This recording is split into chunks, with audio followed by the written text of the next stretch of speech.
In this lesson, we're going to see how we can utilize blend trees to create interactive animation based off of the movement of our character. We're going to get started by setting up our walking animations. So currently we have our character's movement system all ready to go. He's sliding back and forth, he's moving, he's jumping. We also have all his animations imported. We have his walking animations, his idle animations. It's all ready to go, except Unity doesn't know which one to play and when to play them. So we need to figure out how we can do that now. So let's get started. Let's go to our animation window. We have all our nodes here. We're going to create a new blend tree. A blend tree is going to give us the ability we need to blend between our idle and our walk based off of whenever our character is moving. So let's go ahead and do that. Let's right click, create state. Let's go from new blend tree. And this blend tree here is created. It looks just like all of these, but there's something different. I'm going to show you in a sec, but first let's rename this. Let's go blend tree. I want this to be idle walk. There's our blend tree. We have it. So now watch what happens. Let's double click this. Ooh, we got this whole secret window here going on. We can see we're in our blend tree now. If you want to get back to the base layer, just click there. You're good to go. But let's get right back on in there. So let's double click idle walk. And here we have our blend tree. What this is going to do is it's going to store our idle and our walking animation. And what we're going to do is we're going to create a parameter to tell it when our character is moving. Put this value up to our character speed, and when it's above 0, play that walking animation. When it's not, go back to the idle. So it's going to really read our character state based off of what we want to play. So let's set this thing up here. So you're going to go to your blend tree in the inspector window. Right now we have our blend type 1D. That's default, that's exactly what we want. What 1D is it's going to function off of one parameter. All we need to do for this is we need to have one parameter based off of the speed, right? So we just need the one thing to tell it when to blend. Parameter right now is set to nothing, but let's just go ahead and create that. Let's go down here and we're going to create a float. And I'm going to say speed with a capital S. And now, because this blend tree is selected, this is the only parameter, it just defaulted in to going there. You can change it to whatever you want based off of how much you have. But right now, we have our parameter set to speed. And how we're going to use this is we're going to send it a value of our move direction variable that we created in the character movement script. Do you remember that when that move direction variable, when you're not pressing any keys on your keyboard, when your character's static, it's constantly sending out a 0. And whenever we hit the right arrow key, it'll send out a 1. And when you hit the left arrow key, it'll send out a -1. Now our blend tree right now is set to 0 to 1. So we want it when we hit the right arrow key or the left arrow key, we're going to get that 1 value, and that's going to send that value to our speed parameter, which is going to work our blend tree for us. So we're going to get that all set up here, but let's just carry on here. So how do we import those animations to this blend tree? We have our motion controls here. Let's hit this plus arrow. Let's add a motion field for each animation. Add a motion field. Perfect. So now we have this whole blending thing going on here.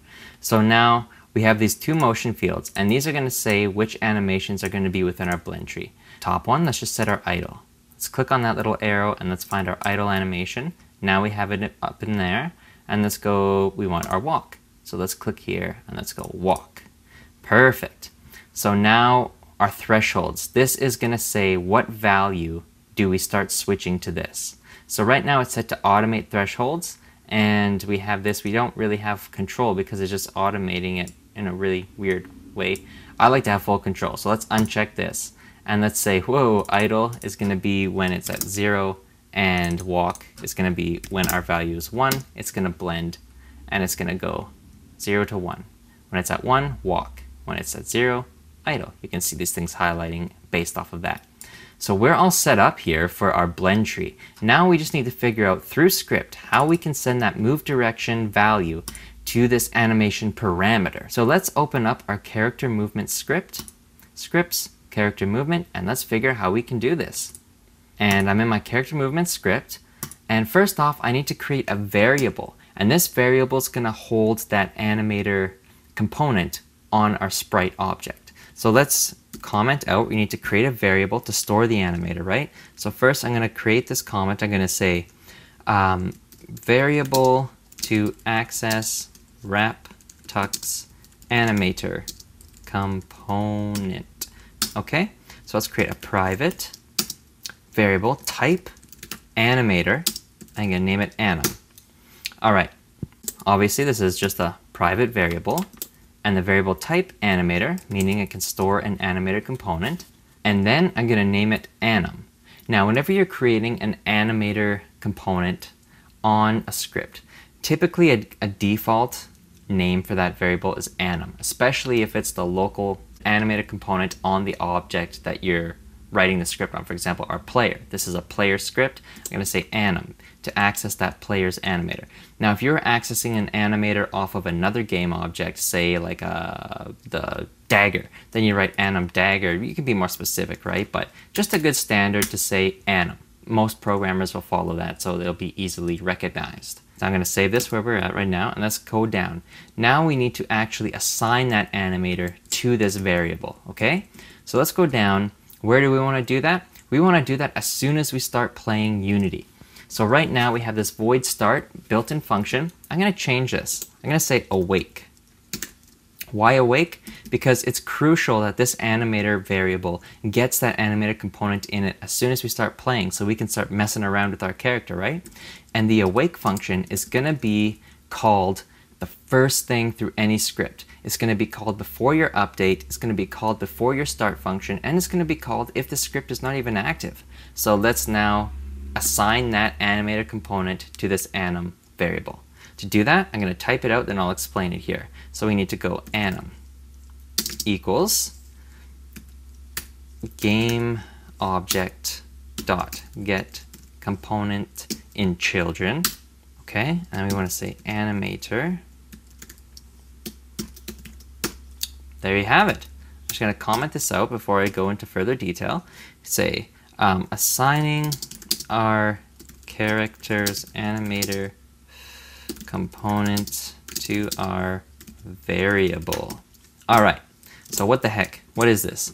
Anytime you want to assign any value to a variable, obviously, variable equals, and now we're calling upon the local game object, lowercase g, right? We need to say, where is this component and what kind of component are we looking for? What are we looking for and where do we look for it? So we need to look on this game object, and then we need to get the component on this game object, but not just on this game object, on a child object of this game object. I'm sorry, I'm saying the word game object too much, because if we look at this, WrapTucks character is our game object, but WrapTucks sprite player is where the animated component is, and that's a child object of this main one here. So now we've told Unity, get a component on a child object of this game object. What component do we want? Anytime we're calling upon a component, we need to have these triangular brackets around it. I'm just going to say triangular brackets because I don't know the proper term. And then we just say animator. And then we just end it with open close bracket and semicolon. So now let's just save this here for a sec. So now we need to pass off that value of our move direction to our parameter on that animator, which is our speed. So let's see how we can do that. I'm going to go down to this fixed update function where our move direction is. And I'm going to say, I'm just going to comment, I'm going to say passing off our move direction value to our speed parameter. All right, so we're at the final step where we're going to assign that value to our Blendtree and see this animation happen. Let's go ahead and do this now. So we're going to call upon that animator component, which is stored in this anim variable, right? And then we're going to say animator dot set float. And this is just going to allow us to set the value of a float parameter within that animator component. And then we need to say, okay, what is the name of this float we want to access? Because we're calling a float, I'm going to say speed. Or sorry, because we're calling a string, which is speed. Now we know what float to access. Speed. So now I'm going to separate this here by a comma, and then we need to tell it what value is speed going to be. I'm just going to put this in brackets here. I'm going to say the value I want speed float parameter to be is move direction. I'm going to close it off with a double bracket here, just because I put the brackets for that value and the brackets to close for this set float. Now, move direction. Do you remember that it's 0 and then it's 1 when we hit the right, and then it's -1 when we hit the left? Now, -1 doesn't correspond to our Blendtree. So how do we keep it just 1 no matter what direction we're moving in? That's where we're going to use that good old mathf.absolute. Do you remember what that does? It takes whatever number you're sending it, even if it's negative, it's going to convert it to a positive. Everything's positive. It's a very happy function. So let's go mathf.abs. Okay, and then move direction. So now we're getting this move direction value, and we're just putting some math on it to always make it positive. I like that. And let's end this whole line off with a semicolon. Save this script. I believe that's all, everyone. So let's see how this works. So let's close this script for now. And we have our Blendtree speed. Let's set to 1. When that happens, he'll be walking. So let's go back to our scene here. Not getting any errors. I like this. Now let's hit play and see what happens. Okay, so remember WrapTuck, he's always just sliding back and forth. Let's see what happens. We're going to hit this. Nothing. What's going on here? Our logic and our code seems to be all right, but I just realized I forgot the most important part. So let's end this. Let's go back to our animator. Our Blendtree setup, that's cool. That's what we want, right? Let's go back to our base layer. Our idle is set to default. Right now, we don't need our idle anymore because we have this Blendtree with our idle and our walk. And there's nothing telling it to play this node right here. So let's right click this. Let's set as default our Blendtree. So it's going to be defaulted to idle and walking when we're moving, right? So let's delete this. I don't need that node anymore. It's just cluttering me. So that's our default, idle walk. So now we should be all good to go. Okay, well, let's see. There we go. He's moving and he's walking. So I'm just going to pause this now. And I'm pretty happy to have witnessed with you WrapTucks' first steps. In the next lesson, we're going to use the same setup to hook up our jump system. Now this is going to be fun because it's going to be a lot of review, so it's going to go a lot quicker, but you're going to see how much more power you can get into this. We're going to be using 3 layers of animations to blend between. So we've just kind of scratched the surface of this animation stuff, but this is the most difficult it's going to get in this series, so if you can wrap your head around this, then you're all good. Okay, so just watch it a couple times if you have to, but let's move on to that next jump setup. I'll see you there.